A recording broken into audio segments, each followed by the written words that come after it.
I wanted to share a eulogy that I came across in a play entitled The Suppliants, written by Euripides.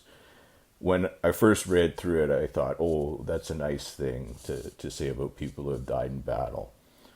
But it struck me as being much deeper, and having read it now probably 17 times this week, I think it is, in fact, much deeper.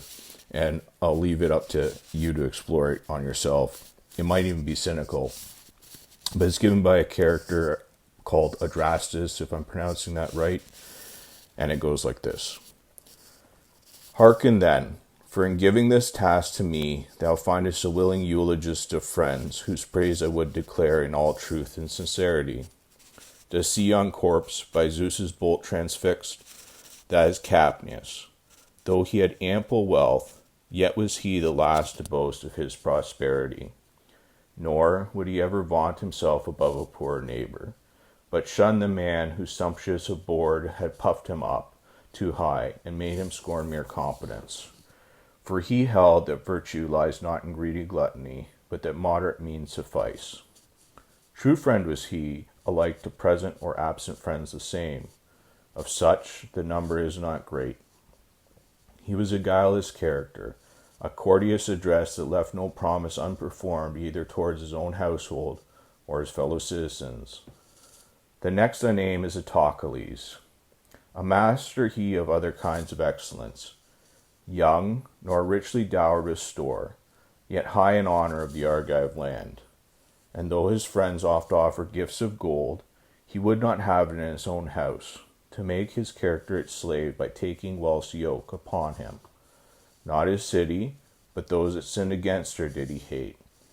For a city is no wise to be blamed, if it get an evil name by reason of an evil governor. Such another was Hippomedon, third of all this band. From his very boyhood he refrained from turning towards the allurement of the Muses to lead a life of ease. His home was in the fields, and gladly would he school his nature to hardship, with a view to manliness.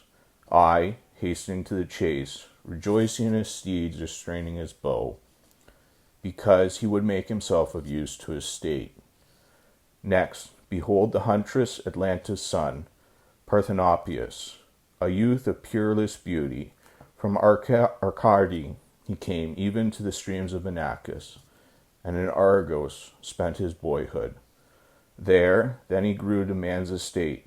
First, as is the duty of a stranger settled in another land, he showed no pique or jealousy against the state, became no quibbler, chiefest source of annoyance citizen or stranger can give, but took his stand amid the host and fought for Argos, as he were her own son. Gladly at heart whensoe'er the city prospered, deeply grieved if e'er reverses came. Many a lover though he had midst men and maids, yet was he careful to avoid offence. Of Titus next, the lofty praise I will express in brief. No brilliant spokesman he, but a clever craftsman in the art of war, with many a shrewd device. Inferior in judgment to his brother Meleager, yet through his warrior skills lending his name to equal praise, for he had found in arms a perfect science. His was an ambitious nature, a spirit rich in store of deeds, with words less fully dowered.